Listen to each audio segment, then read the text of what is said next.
Welcome to Classic Literature Free Audiobooks.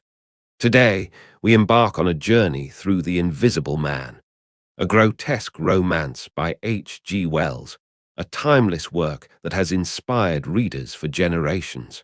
Settle in comfortably, clear your mind, and immerse yourself in the world that awaits. Now, let the story begin with The Invisible Man, a grotesque romance. Chapter 1. The strange man's arrival. The stranger came early in February, one wintry day, through a biting wind and a driving snow, the last snowfall of the year, over the down, walking from Bramblehurst railway station, and carrying a little black portmanteau in his thickly gloved hand. He was wrapped up from head to foot, and the brim of his soft felt hat hid every inch of his face but the shiny tip of his nose. The snow had piled itself against his shoulders and chest, and added a white crest to the burden he carried. He staggered into the coach and horses, more dead than alive, and flung his portmanteau down. "A fire!" he cried. "In the name of human charity! A room and a fire!" He stamped and shook the snow from off himself in the bar, and followed Mrs. Hall into her guest parlour to strike his bargain. And with that much introduction, that and a couple of sovereigns flung upon the table, he took up his quarters in the inn. Mrs. Hall lit the fire and left him there while she went to prepare him a meal with her own hands. A guest to stop at Iping in the winter-time was an unheard-of piece of luck, let alone a guest who was no haggler, and she was resolved to show herself worthy of her good fortune. As soon as the bacon was well under way, and Milly, her lymphatic maid, had been brisked up a bit by a few deftly chosen expressions of contempt, she carried the cloth, plates, and glasses into the parlour and began to lay them with the utmost eclat. Although the fire was burning up briskly, she was surprised to see that her visitor still wore his hat and coat, standing with his back to her and staring out of the window at the falling snow in the yard. His gloved hands were clasped behind him, and he seemed to be lost in thought. She noticed that the melting snow that still sprinkled his shoulders dripped upon her carpet. "Can I take your hat and coat, sir?" she said, "and give them a good dry in the kitchen?" "No," he said without turning. She was not sure she had heard him, and was about to repeat her question. He turned his head and looked at her over his shoulder. "I prefer to keep them on," he said with emphasis, and she noticed that he wore big blue spectacles with side lights and had a bush side whisker over his coat collar that completely hid his cheeks and face. "Very well, sir," she said. "As you like. In a bit the room will be warmer." He made no answer and had turned his face away from her again, and Mrs. Hall, feeling that her conversational advances were ill-timed, laid the rest of the table things in a quick staccato and whisked out of the room. When she returned, he was still standing there, like a man of stone, his back hunched, his collar turned up, his dripping hat brim turned down, hiding his face and ears completely. She put down the eggs and bacon with considerable emphasis, and called rather than said to him, "Your lunch is served, sir." "Thank you," he said at the same time, and did not stir until she was closing the door. Then he swung round and approached the table with a certain eager quickness. As she went behind the bar to the kitchen, she heard a sound repeated at regular intervals. Chirk, chirk, chirk, it went, the sound of a spoon being rapidly whisked round a basin. "That girl," she said. "There, I clean forgot it. It's her being so long." And while she herself finished mixing the mustard, she gave Milly a few verbal stabs for her excessive slowness. She had cooked the ham and eggs, laid the table, and done everything, while Milly, help indeed, had only succeeded in delaying the mustard, and him a new guest and wanting to stay. Then she filled the mustard pot, and putting it with a certain stateliness upon a gold and black tea tray, carried it into the parlour. She rapped and entered promptly. As she did so, her visitor moved quickly, so that she got but a glimpse of a white object disappearing behind the table. It would seem he was picking something from the floor.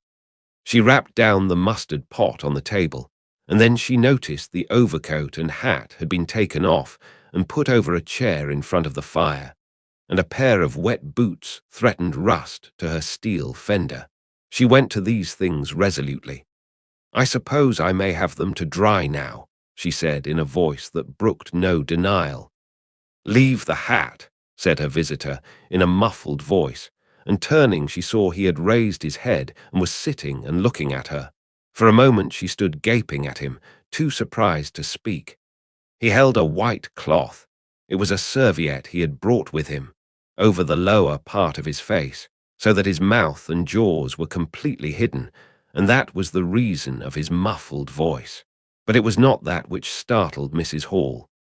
It was the fact that all his forehead above his blue glasses was covered by a white bandage, and that another covered his ears, leaving not a scrap of his face exposed excepting only his pink, peaked nose. It was bright, pink, and shiny just as it had been at first. He wore a dark brown velvet jacket with a high, black, linen-lined collar turned up about his neck. The thick black hair, escaping as it could below and between the cross bandages, projected in curious tails and horns, giving him the strangest appearance conceivable. This muffled and bandaged head was so unlike what she had anticipated that for a moment she was rigid. He did not remove the serviette, but remained holding it, as she saw now, with a brown gloved hand, and regarding her with his inscrutable blue glasses. "Leave the hat," he said, speaking very distinctly through the white cloth. Her nerves began to recover from the shock they had received. She placed the hat on the chair again by the fire. "I didn't know, sir," she began. "That," and she stopped embarrassed. "Thank you," he said dryly, glancing from her to the door and then at her again. "I'll have them nicely dried, sir, at once," she said, and carried his clothes out of the room.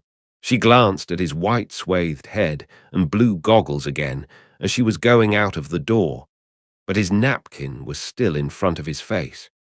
She shivered a little as she closed the door behind her, and her face was eloquent of her surprise and perplexity.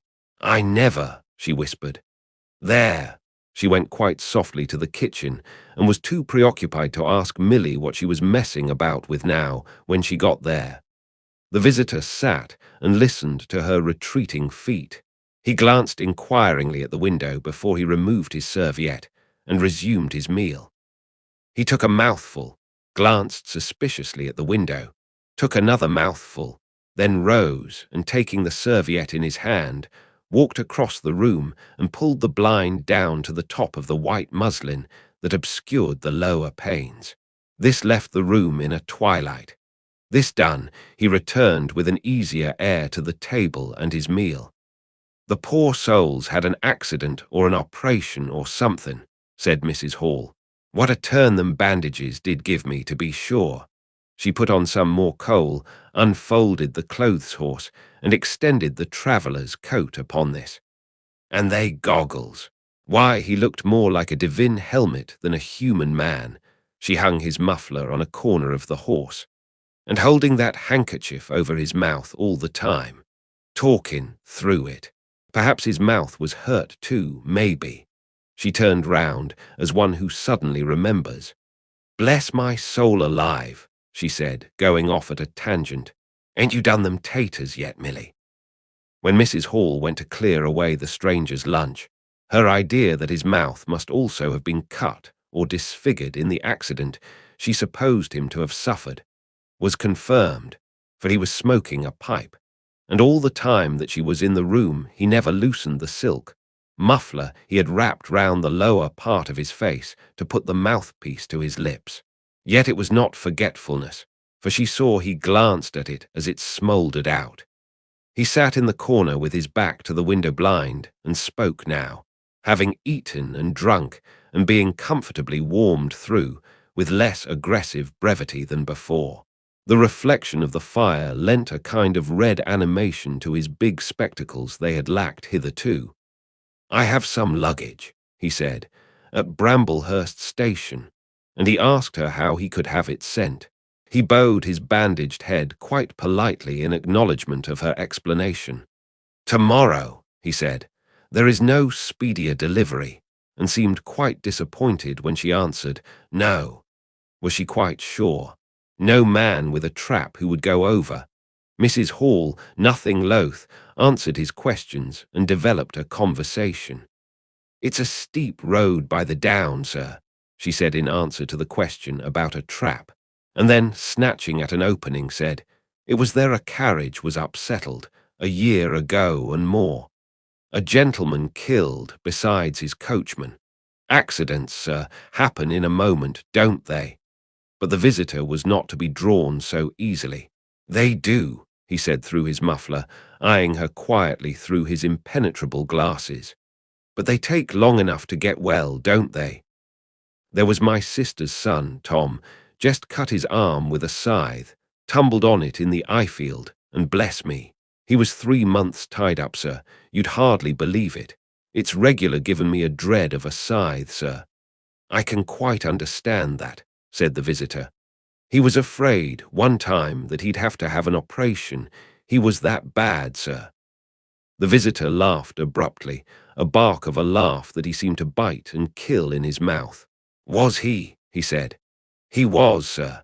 And no laughing matter to them as had the doing for him, as I had, my sister being took up with her little ones so much. There was bandages to do, sir, and bandages to undo, so that if I may make so bold as to say it, sir—" "Will you get me some matches?" said the visitor, quite abruptly. "My pipe is out." Mrs. Hall was pulled up suddenly. It was certainly rude of him, after telling him all she had done. She gasped at him for a moment and remembered the 2 sovereigns. She went for the matches. "Thanks," he said concisely as she put them down, and turned his shoulder upon her and stared out of the window again. It was altogether too discouraging. Evidently he was sensitive on the topic of operations and bandages. She did not make so bold as to say, however, after all, but his snubbing way had irritated her, and Milly had a hot time of it that afternoon. The visitor remained in the parlour until 4 o'clock, without giving the ghost of an excuse for an intrusion. For the most part he was quite still during that time. It would seem he sat in the growing darkness smoking in the firelight, perhaps dozing. Once or twice a curious listener might have heard him at the coals, and for the space of 5 minutes he was audible pacing the room. He seemed to be talking to himself. Then the armchair creaked as he sat down again. Next chapter, Chapter 2.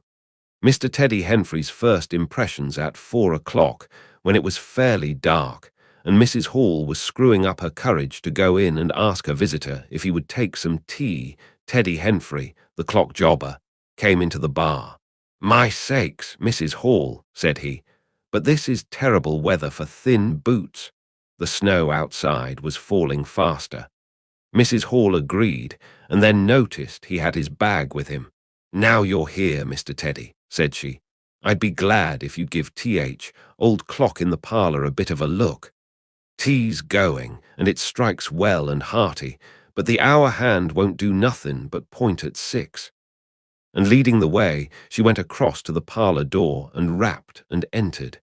Her visitor, she saw as she opened the door, was seated in the armchair before the fire, dozing it would seem, with his bandaged head drooping on one side.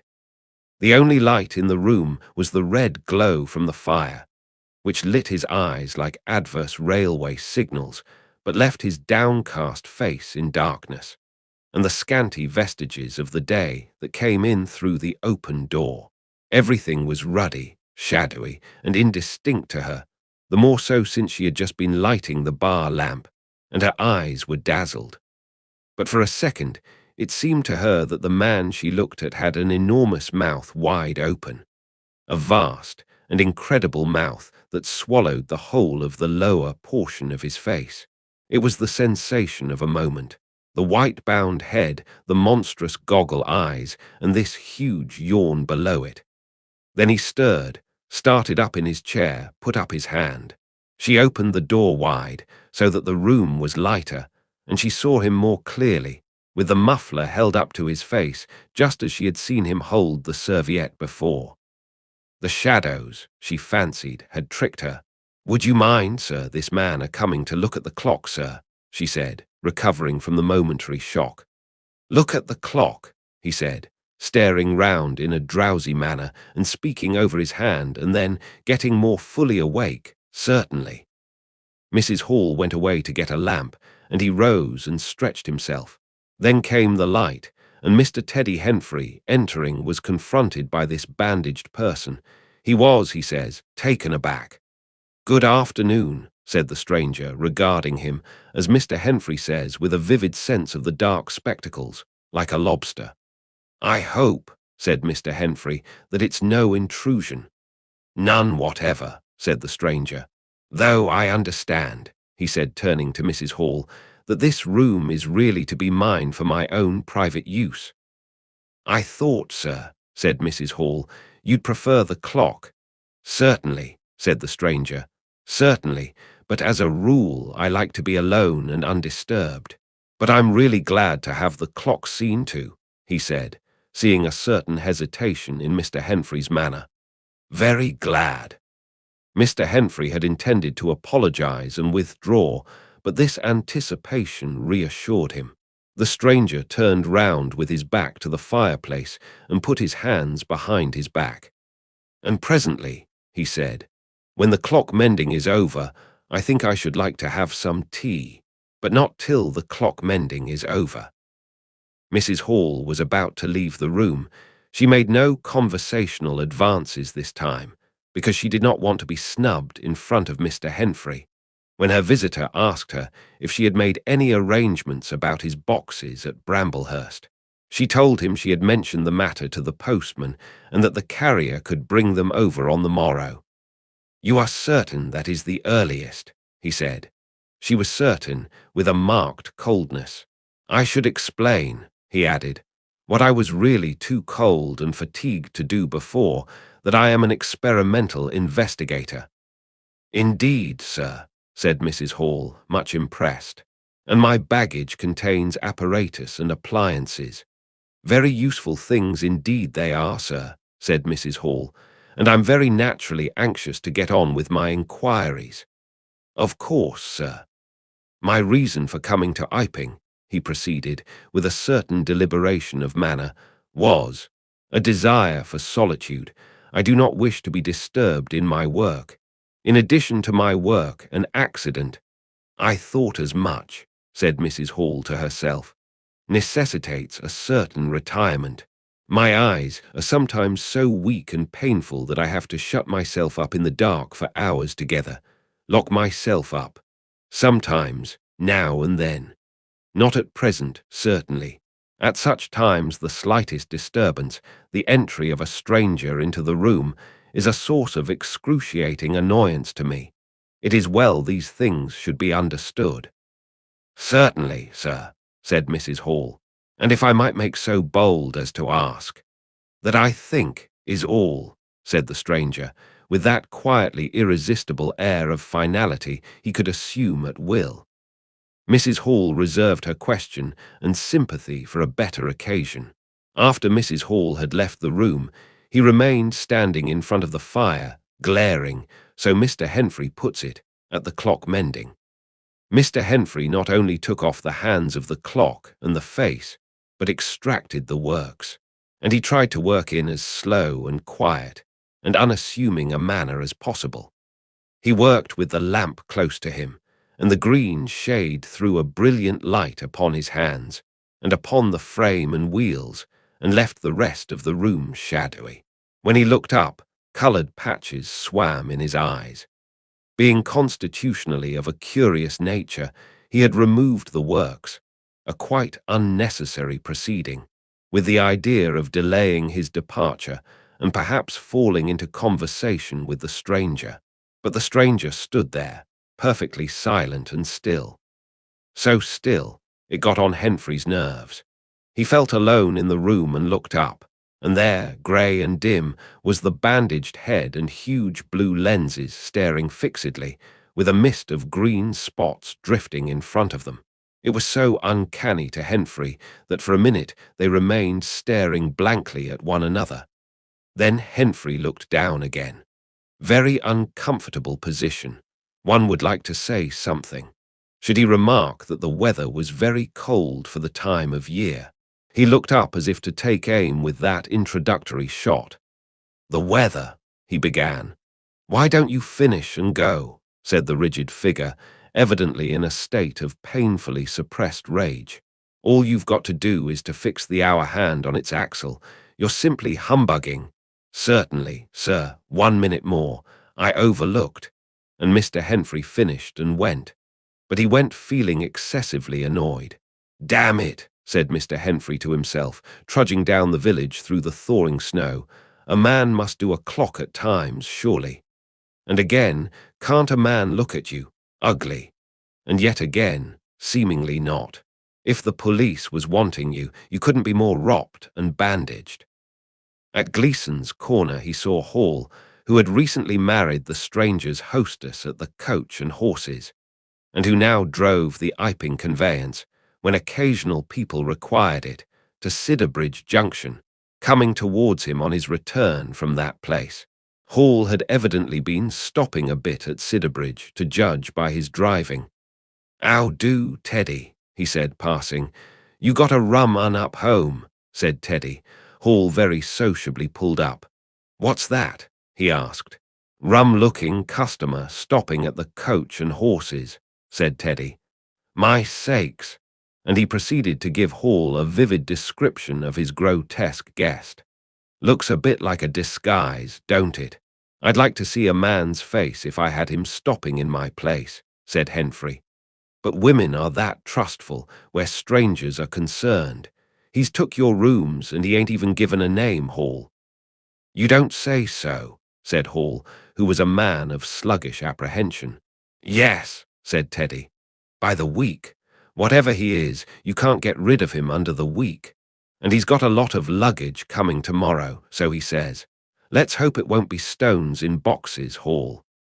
He told Hall how his aunt at Hastings had been swindled by a stranger with empty portmanteaus. Altogether he left Hall vaguely suspicious.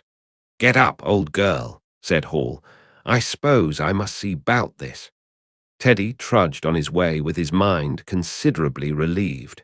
Instead of seeing 'bout it, however, Hall, on his return, was severely rated by his wife on the length of time he had spent in Sidderbridge, and his mild inquiries were answered snappishly and in a manner not to the point. But the seed of suspicion Teddy had sown germinated in the mind of Mr. Hall in spite of these discouragements. "You whim, don't know everything," said Mr. Hall, resolved to ascertain more about the personality of his guest at the earliest possible opportunity, and after the stranger had gone to bed, which he did about 9:30, Mr. Hall went very aggressively into the parlour and looked very hard at his wife's furniture, just to show that the stranger wasn't master there, and scrutinized closely and a little contemptuously a sheet of mathematical computations the stranger had left. When retiring for the night, he instructed Mrs. Hall to look very closely at the stranger's luggage when it came next day. "You mind your own business, Hall," said Mrs. Hall, "and I'll mind mine." She was all the more inclined to snap at Hall because the stranger was undoubtedly an unusually strange sort of stranger, and she was by no means assured about him in her own mind. In the middle of the night, she woke up dreaming of huge white heads like turnips that came trailing after her at the end of interminable necks and with vast black eyes. But being a sensible woman, she subdued her terrors and turned over and went to sleep again. Next chapter, chapter 3. The 1,001 bottles, so it was that on the 29th day of February, at the beginning of the thaw, this singular person fell out of infinity into Iping village. Next day his luggage arrived through the slush, and very remarkable luggage it was.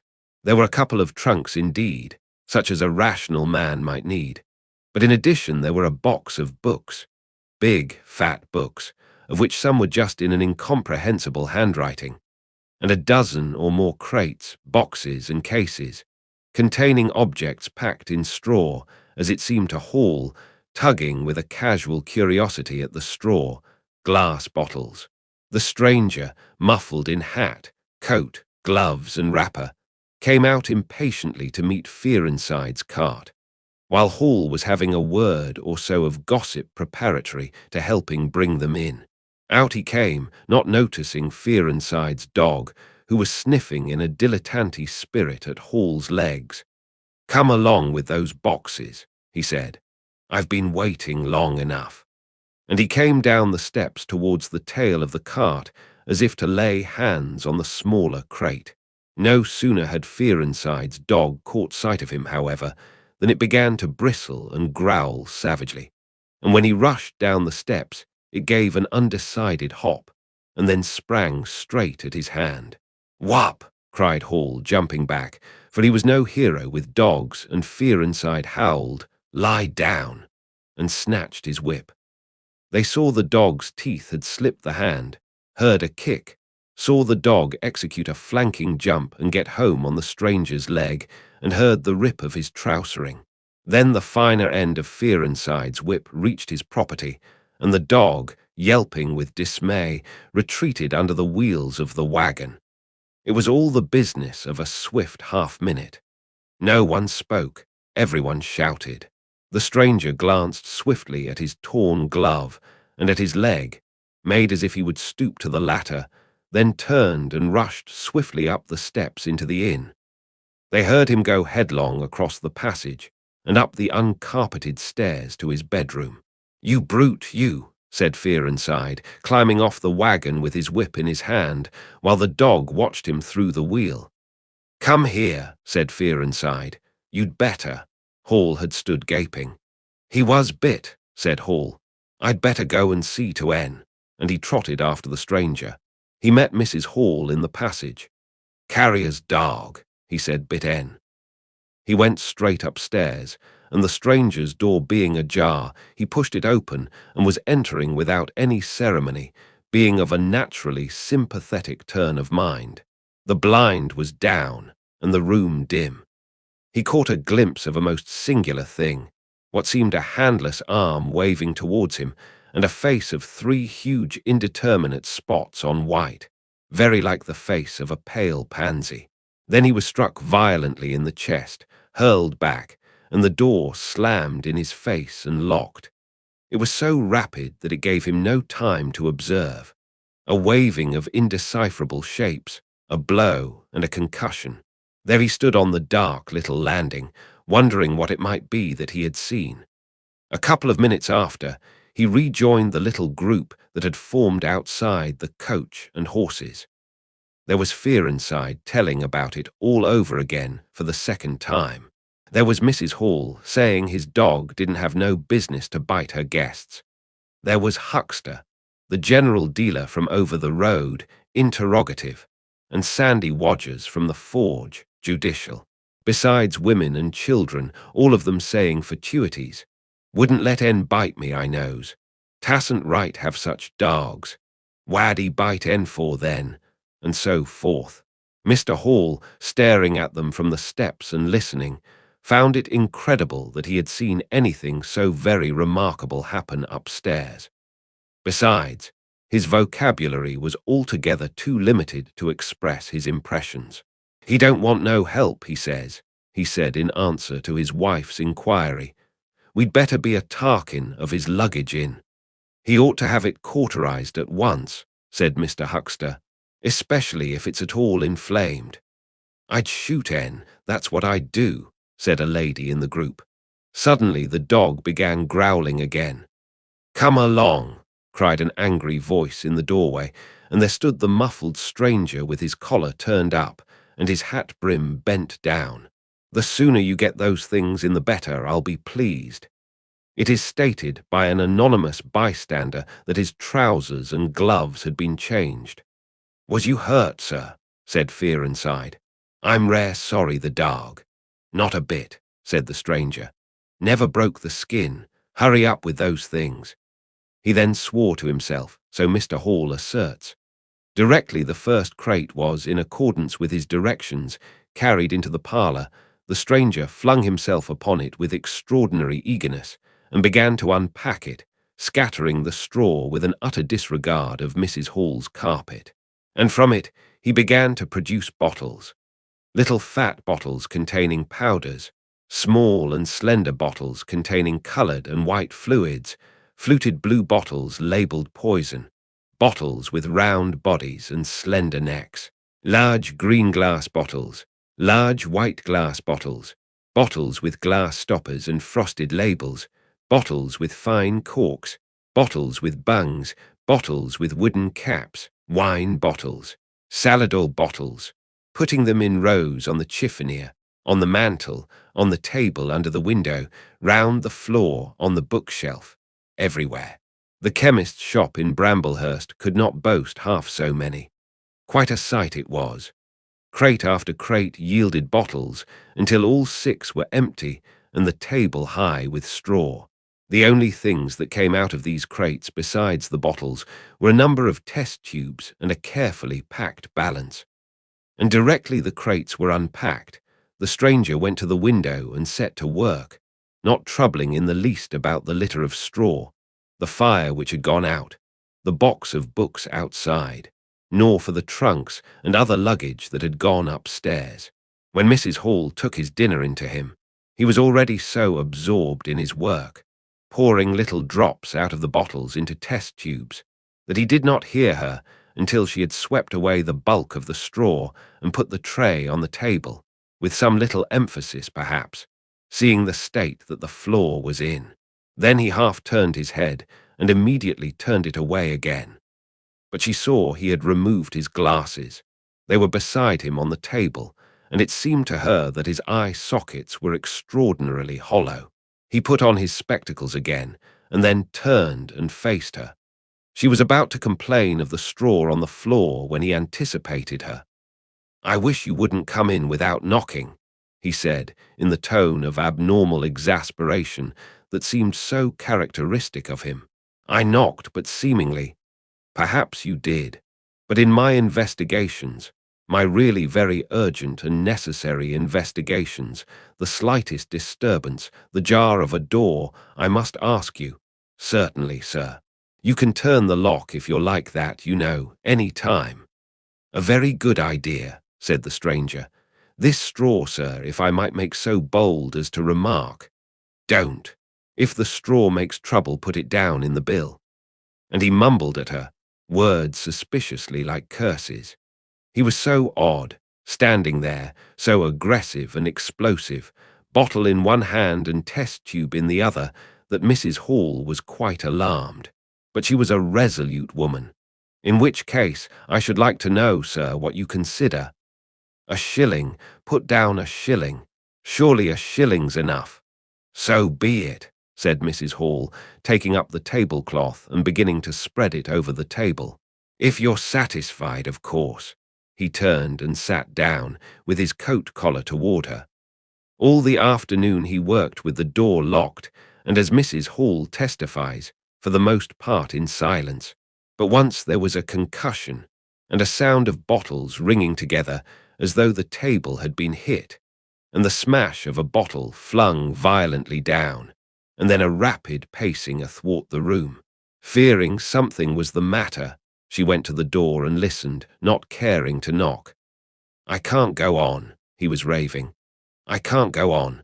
300,000, 400,000, the huge multitude, cheated. All my life it may take me. Patience, patience indeed. Fool, fool." There was a noise of hobnails on the bricks in the bar, and Mrs. Hall had very reluctantly to leave the rest of his soliloquy. When she returned, the room was silent again, save for the faint crepitation of his chair and the occasional clink of a bottle. It was all over. The stranger had resumed work. When she took in his tea, she saw broken glass in the corner of the room under the concave mirror, and a golden stain that had been carelessly wiped. She called attention to it. "Put it down in the bill," snapped her visitor. "For God's sake, don't worry me. If there's damage done, put it down in the bill."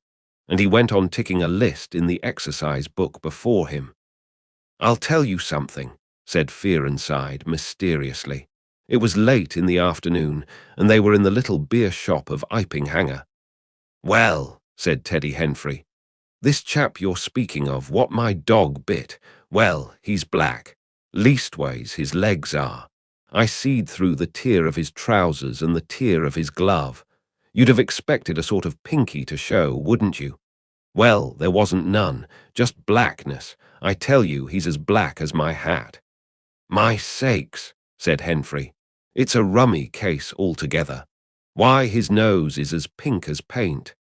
"That's true," said Fear Inside. "I knows that, and I tell 'ee what I'm thinking. That man's a piebald, Teddy. Black here and white there in patches, and he's ashamed of it.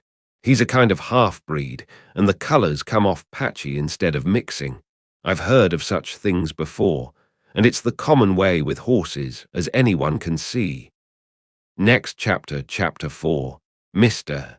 Cuss interviews the stranger. I have told the circumstances of the stranger's arrival in Iping with a certain fullness of detail, in order that the curious impression he created may be understood by the reader, but excepting two odd incidents, the circumstances of his stay until the extraordinary day of the club festival may be passed over very cursorily.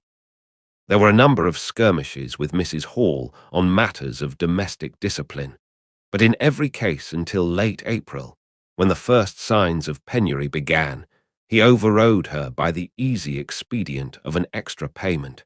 Hall did not like him, and whenever he dared he talked of the advisability of getting rid of him. But he showed his dislike chiefly by concealing it ostentatiously and avoiding his visitor as much as possible.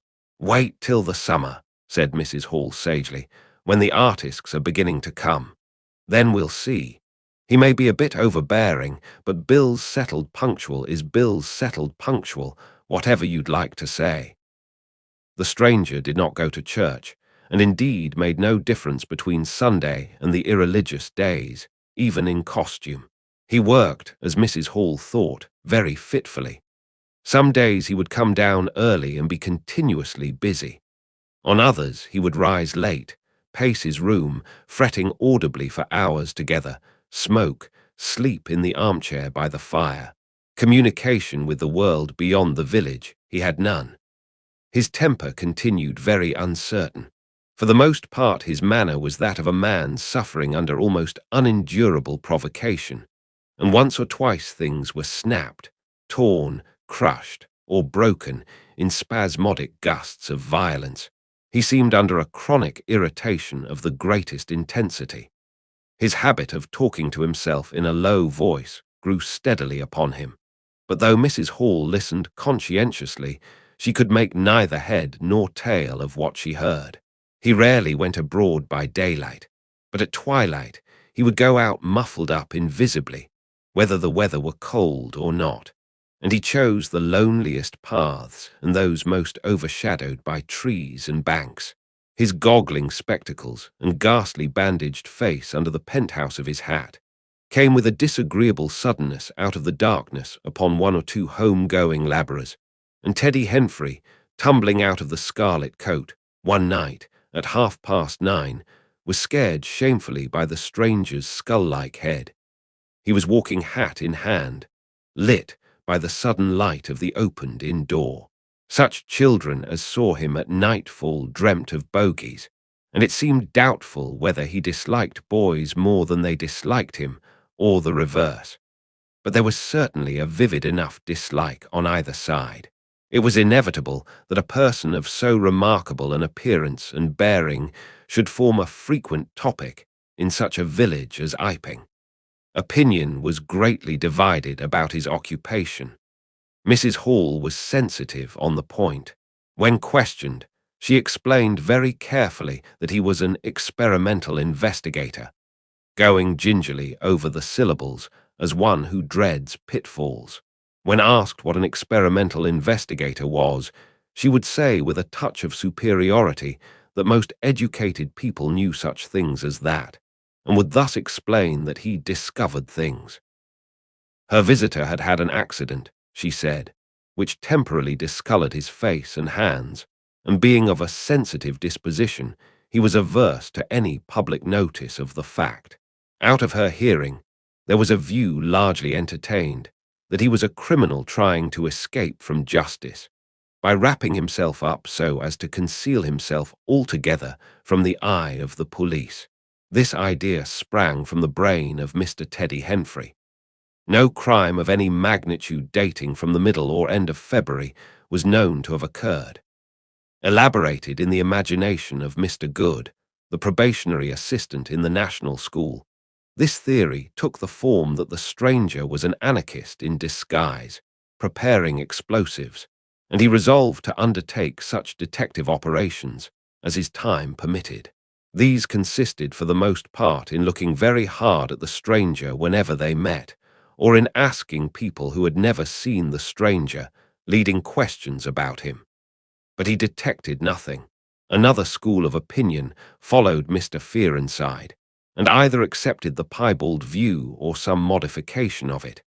As, for instance, Silas Durgan, who was heard to assert that if he chooses to show himself at fairs, he'd make his fortune in no time, and being a bit of a theologian, compared the stranger to the man with the one talent. Yet another view explained the entire matter by regarding the stranger as a harmless lunatic. That had the advantage of accounting for everything straight away.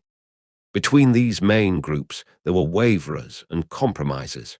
Sussex folk have few superstitions, and it was only after the events of early April that the thought of the supernatural was first whispered in the village. Even then, it was only credited among the women folk. But whatever they thought of him, people in Iping, on the whole, agreed in disliking him. His irritability, though it might have been comprehensible to an urban brain worker, was an amazing thing to these quiet Sussex villagers. The frantic gesticulations they surprised now and then, the headlong pace after nightfall that swept him upon them round quiet corners, the inhuman bludgeoning of all tentative advances of curiosity, the taste for twilight that led to the closing of doors, the pulling down of blinds, the extinction of candles and lamps. Who could agree with such goings-on? They drew aside as he passed down the village, and when he had gone by, young humorists would up with coat collars and down with hat brims, and go pacing nervously after him in imitation of his occult bearing. There was a song popular at that time called The Bogey Man. Miss Stachel sang it at the schoolroom concert in aid of the church lamps, and thereafter whenever one or two of the villagers were gathered together and the stranger appeared, a bar or so of this tune, more or less sharp or flat, was whistled in the midst of them. Also belated little children would call Bogey Man after him and make off tremulously elated. Cuss, the general practitioner, was devoured by curiosity. The bandages excited his professional interest. The report of the 1,001 bottles aroused his jealous regard. All through April and May he coveted an opportunity of talking to the stranger, and at last, towards Whitsuntide, he could stand it no longer, but hit upon the subscription list for a village nurse as an excuse. He was surprised to find that Mr. Hall did not know his guest's name. "He give a name," said Mrs. Hall, an assertion which was quite unfounded, but I didn't rightly hear it. She thought it seemed so silly not to know the man's name. Cuss rapped at the parlour door and entered. There was a fairly audible imprecation from within. "Pardon my intrusion," said Cuss, and then the door closed and cut Mrs. Hall off from the rest of the conversation. She could hear the murmur of voices for the next 10 minutes, then a cry of surprise, a stirring of feet, a chair flung aside, a bark of laughter, quick steps to the door, and Cuss appeared, his face white, his eyes staring over his shoulder. He left the door open behind him, and without looking at her strode across the hall and went down the steps, and she heard his feet hurrying along the road. He carried his hat in his hand. She stood behind the door, looking at the open door of the parlour. Then she heard the stranger laughing quietly, and then his footsteps came across the room. She could not see his face where she stood. The parlor door slammed, and the place was silent again. Cuss went straight up the village to Bunting the vicar. "Am I mad?" Cuss began abruptly as he entered the shabby little study. "Do I look like an insane person?" "What's happened?" said the vicar, putting the ammonite on the loose sheets of his forthcoming sermon. "That chap at the inn." "Well, give me something to drink," said Cuss, and he sat down. When his nerves had been steadied by a glass of cheap sherry, the only drink the good vicar had available, he told him of the interview he had just had. "Went in," he gasped, and began to demand a subscription for that nurse fund. He'd stuck his hands in his pockets as I came in, and he sat down lumpily in his chair. Sniffed. I told him I'd heard he took an interest in scientific things. He said yes. Sniffed again.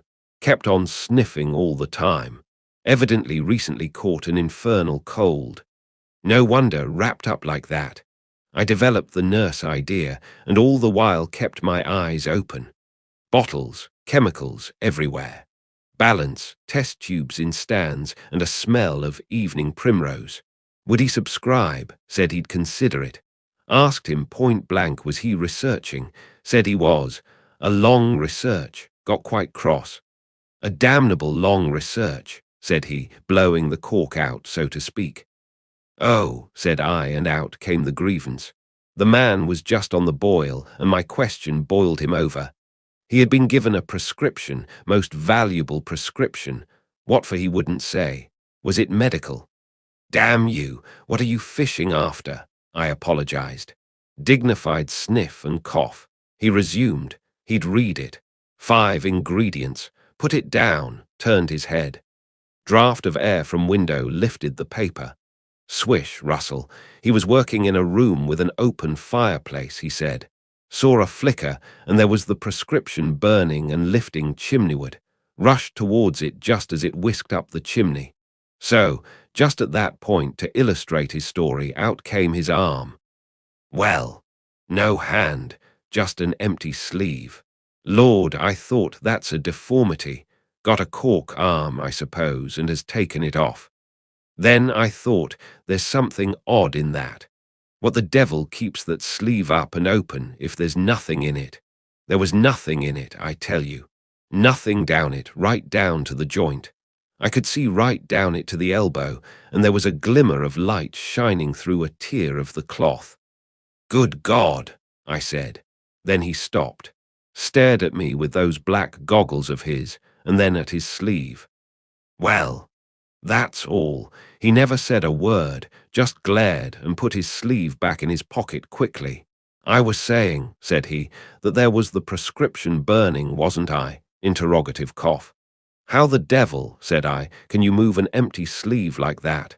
"Empty sleeve." "Yes," said I, "an empty sleeve." "It's an empty sleeve, is it? You saw it was an empty sleeve." He stood up right away. I stood up too. He came towards me in 3 very slow steps and stood quite close. Sniffed venomously. I didn't flinch, though I'm hanged if that bandaged knob of his and those blinkers aren't enough to unnerve anyone coming quietly up to you. "You said it was an empty sleeve," he said. "Certainly," I said.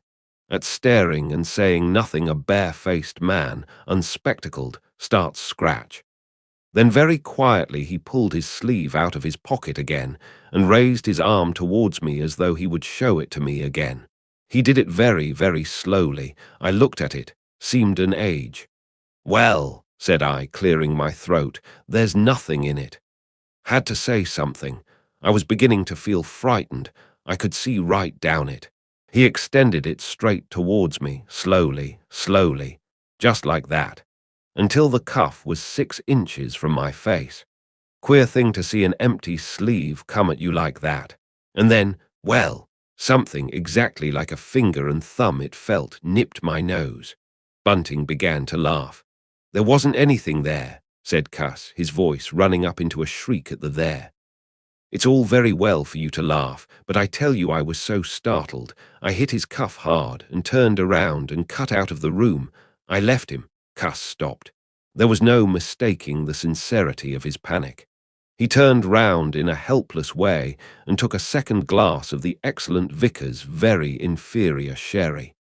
"When I hit his cuff," said Cuss, "I tell you, it felt exactly like hitting an arm.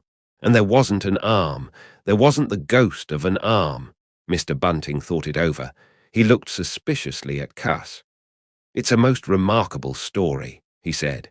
He looked very wise and grave indeed. "It's really," said Mr. Bunting with judicial emphasis, "a most remarkable story. And that wraps up chapters 1 to 4 of The Invisible Man, a grotesque romance. If you enjoyed it, please like the video and share your thoughts in the comments. Want to keep listening?